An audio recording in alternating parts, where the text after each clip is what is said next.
ED ഉദ്യോഗസ്ഥരെ ആക്രമിച്ച പ്രതികളെ കാണാനെത്തിയ എ റഹീം എംപിയുടെ വാഹനം തടഞ്ഞു പോലീസ്. AR ക്യാമ്പിലുള്ള CPIM പ്രവർത്തകരെ കാണാനെത്തിയപ്പോഴാണ് വാഹനം തടഞ്ഞത്. തിരുവനന്തപുരം കോർപ്പറേഷൻ മുൻ കൌൺസിലർ IP ബിനു ഉൾപ്പെടെയുള്ള പ്രതികളെ കാണാനാണ് MP എത്തിയത്. തുടർന്ന് DGP ഇടപെട്ട് എ റഹീം MPയെ AR ക്യാമ്പിലേക്ക് പ്രവേശിപ്പിച്ചു. അതിനിടെ ഉദ്യോഗസ്ഥരെ ആക്രമിച്ച സംഭവത്തിൽ ഒരാൾ കൂടി അറസ്റ്റിലായി. ഗോകുൽനാഥ് കൂടുതൽ വിവരങ്ങളുമായി ചേരുകയാണ്. ഗോകുൽനാഥ്, CPIMനെ സംബന്ധിച്ച് ഈ അറസ്റ്റിലായിട്ടുള്ളവരും ഈ അക്രമം നടത്തിയെന്ന് പോലീസ് ഉദ്യോഗസ്ഥർ പറയുന്നവരുമെല്ലാം നിരപരാധികളാണ്. അവർ അത്തരത്തിലൊരു അക്രമമേ നടത്തിയിട്ടില്ല എന്നുള്ളതാണ് CPIMന്റെ വാദം. ഇതിപ്പോൾ ഈ പ്രതികളെ അറസ്റ്റിലായവരെ കാണാനെത്തിയ MPയെ തടഞ്ഞിരിക്കുകയാണ് ആദ്യഘട്ടത്തിൽ. പിന്നീട് DGP ഇടപെട്ട് പ്രവേശിപ്പിച്ചു അല്ലേ ക്യാമ്പിനുള്ളിലേക്ക്? അദ്ദേഹം സന്ദർശിച്ചു കഴിഞ്ഞ് മടങ്ങിയോ? അറിയാം, തീർച്ചയായും. ഏതായാലും ഈ പാളയം ഏരിയ കമ്മിറ്റി ഓഫീസിലേക്കാണ് ആദ്യഘട്ടത്തിൽ ഈ CPM പ്രവർത്തകർ ഓടിക്കയറുകയും തുടർന്ന് പോലീസ് പിന്നാലെ എത്തുകയും വലിയ നാടകീയ രംഗങ്ങൾ ഉണ്ടാകുകയും ചെയ്തത്. ആദ്യഘട്ടത്തിൽ പ്രധാന നേതാക്കളടക്കം എല്ലാവരും പറഞ്ഞതാണ് അവിടെ ഈ അക്രമ സംഭവങ്ങൾ അഴിച്ചുവിട്ട ഒരാൾ പോലും ഇല്ല എന്നുള്ളതായിരുന്നു പറഞ്ഞിരുന്നത്. പക്ഷേ ഈ നമ്മൾ റിപ്പോർട്ടർ TV അടക്കം റിപ്പോർട്ട് ചെയ്ത ദൃശ്യങ്ങളുടെ അടിസ്ഥാനത്തിലാണ് പോലീസും പിന്നീട് ചില നിഗമനത്തിലേക്ക് എത്തും. 12 പേരോടും ഫോട്ടോകൾ പ്രധാന നേതാക്കളെ കാണിക്കുകയും തുടർന്ന് ഇവർ ഈ ഏരിയ കമ്മിറ്റി ഓഫീസിലുണ്ടെന്ന് അടക്കം കാണിച്ചുകൊണ്ട് ഈ അന്വേഷണം മുൻപോട്ട് പോവുകയും ഒക്കെ ചെയ്തതാണ്. ആദ്യഘട്ടത്തിൽ പാർട്ടി ഓഫീസിനുള്ളിലേക്ക് കടക്കാൻ പോലും പോലീസിനെ നിലവിൽ CPM പ്രവർത്തകർ അനുവദിക്കുന്ന സാഹചര്യത്തിലേക്ക് കടന്നുപോലുമില്ല.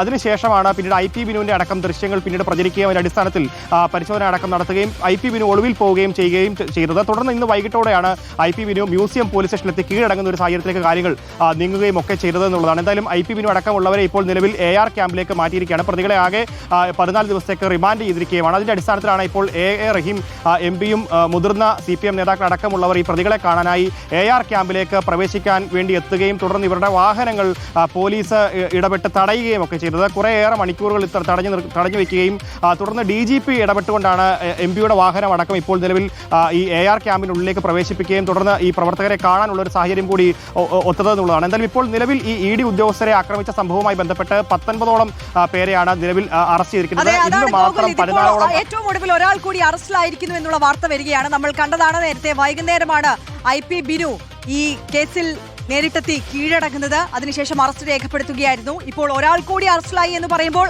ആകെ എത്ര പേർ ഇപ്പോൾ ഈ കേസിൽ അറസ്റ്റിലായിട്ടുണ്ട്? ആര്യ, മൊത്തം ഇപ്പോൾ 19 പേരാണ് അറസ്റ്റിലായിട്ടുള്ളത്. ഇന്നലെ തന്നെ ഏകദേശം 5ഓളം പേര് അറസ്റ്റിലായിരുന്നു. വൈകിട്ടോടെയാണ് IP ബിനുവാണ് ഏറ്റവും പ്രധാനപ്പെട്ട നേതാവ്. IP ബിനുവാണ് ഇത്തരത്തിൽ മുട്ട എറിയുന്ന ഒരു സാഹചര്യത്തിലേക്ക് കാര്യങ്ങൾ നീങ്ങി. നമ്മൾ ആ ദൃശ്യങ്ങളിൽ വളരെ പ്രകടമായി തന്നെ കണ്ടതാണ്. EDയുടെ വാഹനം ED ഉദ്യോഗസ്ഥർ സഞ്ചരിച്ചിരുന്ന വാഹനം പുറത്തേക്ക് ഇറങ്ങുന്നു. തുടർന്ന് മുട്ട എറിയുകയും തുടർന്നാണ് പിന്നീട് CPM പ്രവർത്തകർ മുറവിളികളുമായി കൂട്ടി ഇത്തരത്തിൽ വാഹനം അടിച്ചു തകർത്തൊരു സാഹചര്യത്തിലേക്ക് കാര്യങ്ങൾ നീങ്ങിയത്. ആ കേസുമായി ബന്ധപ്പെട്ട് ഇപ്പോൾ 19 പേരാണ് അറസ്റ്റിലായിരിക്കുന്നത്. ഇന്ന് മാത്രം 14ഓളം പേരെയാണ് കസ്റ്റഡിയിൽ എടുത്തതെന്നുള്ളതാണ് ഈ ED വൃത്തങ്ങളും അതേപോലെ തന്നെ പോലീസും നിലവിൽ പറയുന്നതെന്നുള്ളതാണ്. ഇന്നിപ്പോൾ നിലവിൽ ഏറ്റവും ഒടുവിൽ അറസ്റ്റിലായിട്ടുള്ളത് വട്ടിയൂർക്കാവ് സ്വദേശിയായിട്ടുള്ള ഷഫീഖ് ആണ് എന്നുള്ളതാണ്. വൈകിട്ട് 6 മണിയോടുകൂടിയാണ് IP ബിനു അടക്കമുള്ളവർ നിലവിൽ ഈ മ്യൂസിയം പോലീസ് സ്റ്റേഷനിലെത്തി കീഴടങ്ങുകയും തുടർന്ന് AR ക്യാമ്പിലേക്ക് മാറ്റുകയും ചെയ്തത്. എന്നാൽ ഈ പ്രതികളെ 14 ദിവസത്തേക്ക് റിമാൻഡ് ചെയ്തിരിക്കുകയുമാണ്. യെസ്, ഗോകുൽനാഥാണ് വിശദാംശങ്ങൾ നൽകിയത്. ഇപ്പോൾ ED ഉദ്യോഗസ്ഥരെ ആക്രമിച്ച കേസിൽ നിലവിൽ 19 പേരാണ് കസ്റ്റഡിയിലായിരിക്കുന്നത് എന്നുള്ള വിവരമാണ് വരുന്നത്. ഇതിപ്പോൾ ഏറ്റവും ഒടുവിലായി ഒരാൾ കൂടി അറസ്റ്റിലായിരിക്കുന്നു. IP ബിനു വൈകുന്നേരത്തോടുകൂടി കീഴടങ്ങിയ വാർത്തയും നമ്മൾ പ്രേക്ഷകരിലേക്ക് എത്തിച്ചതാണ്.